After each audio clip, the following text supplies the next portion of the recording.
Good evening. This is All India Radio and I am VC Pramod with the news at 9.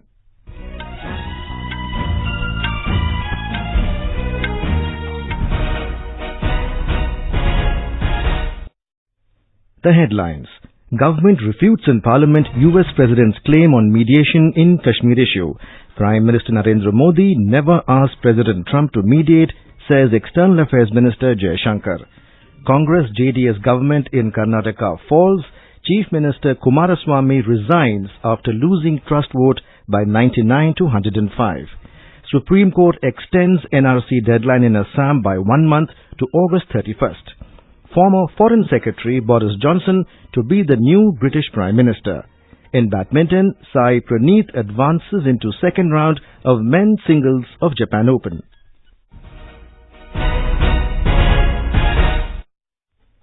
External Affairs Minister Dr. S. Jaishankar today said it is India's consistent position that all outstanding issues with Pakistan are discussed only bilaterally. Making a brief statement in the Rajya Sabha on US President Donald Trump's claim with regard to Jammu and Kashmir, he assured the House that no such request of mediation was made by Prime Minister Narendra Modi to the US President. He said any engagement with Pakistan will require an end to cross-border terrorism. Remarks by President Donald Trump in a meeting with Prime Minister Imran Khan of Pakistan to the press that he is ready to mediate if requested by India and Pakistan on Kashmir issue. I would like to categorically assure the House that no such request has been made by the Prime Minister to the US President. I would also reiterate that it has been India's consistent position that all outstanding issues with Pakistan are discussed only bilaterally. Earlier, Anand Sharma of the Congress raised the issue, saying the entire country is shocked to hear the claim made by US President. He said the Prime Minister should come to Parliament and verify the US President's statement. D. Raja of the CPI also echoed the same view and added that mere denial by the External Affairs Ministry is not enough and Prime Minister must clarify the issue in Parliament. The Rajya Sabha witnessed repeated adjournments over the issue. When the House met after a third adjournment over the issue at 3 p.m., opposition stuck to its demand for Prime Minister Narendra Modi's statement in the House. Leader of opposition Ghulam Nabi Azad said Mr. Modi must clarify in the House. Deputy Chairman ruled that External Affairs Minister S. Jaishankar has made the statement over the issue and the House should move on to other business. Protesting over it, members from the Congress, Left, Samajwadi Party, TMC and others staged a walkout from the House. Earlier, Leader of the House, Thawarchand Gehlot, rejected the opposition demand for Prime Minister's statement, saying the External Affairs Minister has already clarified the issue and the opposition should not obstruct the proceedings. The US President's claim about mediation in the Kashmir issue was also raised in the Lok Sabha.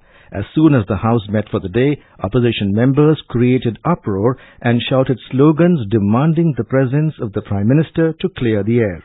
While raising the issue, Congress leader Adhir Ranjan Chaudhary said India cannot bow its head before anyone and Prime Minister Narendra Modi should come to the House and clarify. Information and Broadcasting Minister Prakash Javadekar has criticized the opposition for creating ruckus in the Rajya Sabha over the Kashmir issue. Talking to media outside Parliament, Mr. Javadekar said the government has already clarified its position that there will be no mediation on the Kashmir matter. The way Congress and some opposition parties have protested in the House came into the well and created disorder just to demand that Prime Minister must be present about the alleged asking American President to mediate, which America itself has denied, which our Foreign Minister has stoutly denied and made it official, to continue with sloganeering just because they have little more number in Rajya Sabha compared to their Lok Sabha position. And therefore, this kind of attitude is completely condemnable. When the nation should speak in one voice, Congress is putting politics above national interest. U.S. Congressman Brad Sherman apologized to India's envoy to U.S. for President Donald Trump's remarks on Kashmir. Sherman, who is a prominent Democrat, said he apologized to Indian Ambassador Harsh Shringla for what he called Trump's amateurish and embarrassing mistake. In a tweet, he said, "Everyone who knows anything about foreign policy in South Asia knows that India consistently opposes third-party mediation in Kashmir." he said everyone knows Prime Minister Modi would never suggest. The coalition government of Janata Dal Secular and Congress collapsed today after it lost the vote of confidence in the Assembly, ending a nearly 3-week-long high political drama in the state. Chief Minister Kumaraswamy resigned this evening after suffering defeat. With this, the 4-days-long debate on the motion of confidence moved by him came to an end. After the division of vote process, Speaker K.R. Ramesh Kumar announced that 99 MLAs had voted in favour of the motion and 105 against it. Speaking after the confidence vote, BJP leader B.S. Yediyurappa said democracy has won. More from our correspondent. The BJP members rejoiced in the House after the motion fell. Speaking to media persons outside the House, B.S. Yediyurappa said that democracy has won today. He added that the era of development will begin and farmers who are victims of drought will be brought relief. The Karnataka Assembly had taken up the confidence motion on last Thursday after 16 ruling coalition MLAs had resigned. During the discussion today, both Congress and JDS announced that they will not take back the rebels even if they want to come back. Siddaramaiah and Sri Kumaraswamy both expressed regret over defections and said members who defect weaken the democracy. Sudhindra, AIR News, Bengaluru. Meanwhile, the BJP sources say the party will stake claim to form the government after the collapse of the coalition government. Tentatively, BJP Legislative Party leader B.S. Yediyurappa is set to meet the governor day after tomorrow. The Lok Sabha today passed the Motor Vehicles Amendment Bill 2019 by a voice vote.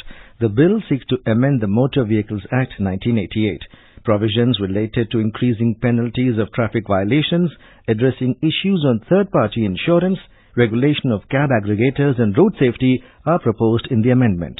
Replying to a debate on the bill, Road Transport and Highways Minister Nitin Gadkari said the legislation will weed out corruption, improve road safety and usher in use of more technology to regulate traffic. Parliament has passed the Finance Bill 2019 and Appropriation Bill 2019 with the Rajya Sabha returning them to the lower house. The Lok Sabha has already passed the bills.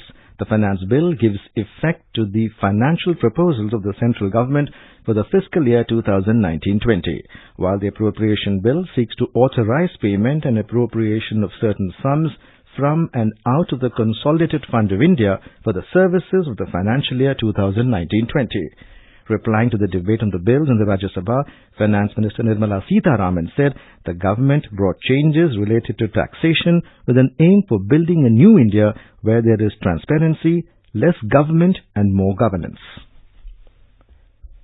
This is All India Radio giving you the news. For quick news updates, follow us on Twitter at AIR News Alerts. The Supreme Court today extended the deadline for publication of final National Register of Citizens NRC in Assam by a month from 31st July to 31st August. The Apex Court also rejected the plea seeking permission for 20% sample re-verification. The centre and the Assam government sought permission for sample re-verification to find out wrongful inclusions and exclusions of persons in the NRC. The Narendra Modi government has completed 50 days in office in its second term. During the short span, the centre has taken several important decisions, including the formation of Jal Shakti Ministry to put focus on water conservation. Here is a report from our correspondent.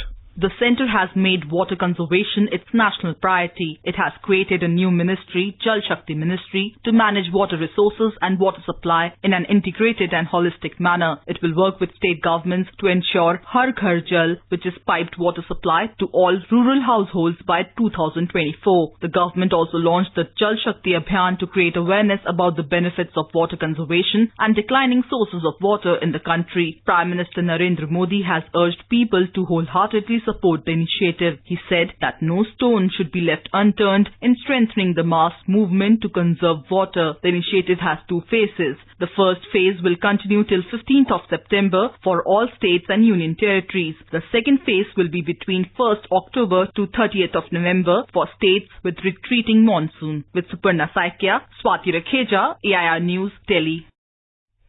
Boris Johnson was elected as the Conservative Party leader and Britain's new Prime Minister today.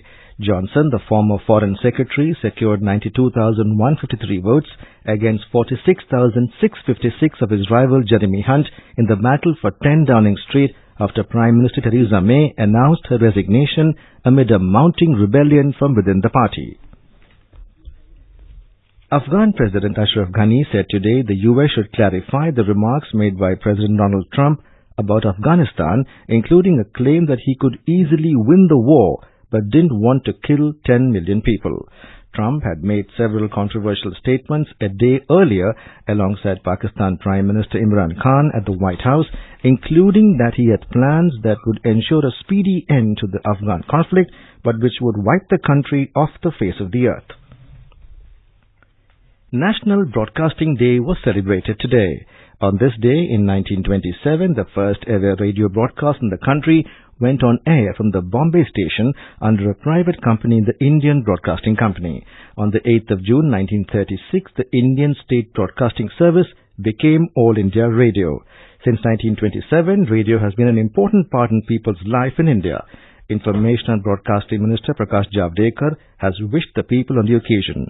In a tweet, he said, Prime Minister Narendra Modi has chosen radio for communication with public every month because of his belief that it is the only tool that has become a medium of entertainment along with news everywhere in the country. Prasar Bharati Chairman A. Surya Prakash said, All India Radio is one of the largest public broadcasting organizations in the world. I wish to convey my very best wishes to the millions of listeners of All India Radio on National Broadcasting Day. AIR is one of the largest public broadcasting corporations in the world. India is one of the most diverse nations. Indians speak 121 languages and 270 dialects. This linguistic diversity is what All India Radio Akashvani tries to cater to. Really, I to reiterate Prasar Bharati's commitment to fulfill the mandate to be fair, objective and credible, and to be forever in the service of the people of India. In an exclusive interview to AIR, the Prasar Bharati chairman said All India Radio has always played a very crucial role in spreading the important news and government schemes to every nook and corner of the country. He said over the years, AIR has evolved significantly and now all its channels are available on the digital platforms. Tune in to FM Gold channel of All India Radio at 9:45 tonight to listen to this special interview. Principal Director General News Services Division, All India Radio, Ira Joshi, congratulated all the broadcasters and listeners of radio on the National Broadcasting Day. 23rd July is a historic day in the history of broadcasting in India. 92 years back, in 1927, the first radio news was broadcast in India from Bombay. And we have come a long way from there. Today we are broadcasting 607 bulletins every day in about 92 languages and dialects. I wish a warm greetings for all the broadcasters and all our listeners. In badminton, Sai Praneeth stormed into the second round of the men's singles of Japan Open, beating Kento Nishimoto in straight games today. Praneeth recorded a comfortable 21-17, 21-13 win over the Japanese shuttler. He next faces Kanta Tsuneyama of Japan. In the mixed doubles event, Satvik Sairaj Rankireddy and Ashwini Ponnappa beat the German combine of Marvin Scheidel and Linda Effler in straight games 21-14, 31-19. In Jammu and Kashmir, the ongoing annual Amarnath Yatra has crossed last year's mark of 285,000 in the last 22 days. Sri Amarnath Ji Shrine Board said that cumulatively since the beginning of the pilgrimage on 1st of July, over 294,200 yatris had darshan of Shivling at the Holy Cave Shrine. And now, before we end the bulletin, the headlines once again. Government refutes in Parliament US President's claim on mediation in Kashmir issue. Prime Minister Narendra Modi never asked President Trump to mediate, says External Affairs Minister Jaishankar. Congress JDS government in Karnataka falls. Chief Minister Kumaraswamy resigns after losing trust vote by 99 to 105. Supreme Court extends NRC deadline in Assam by 1 month to August 31st. Former Foreign Secretary Boris Johnson to be the new British Prime Minister. In badminton, Sai Praneeth advances into second round of men's singles of Japan Open. And that's all in the news at 9. Good night.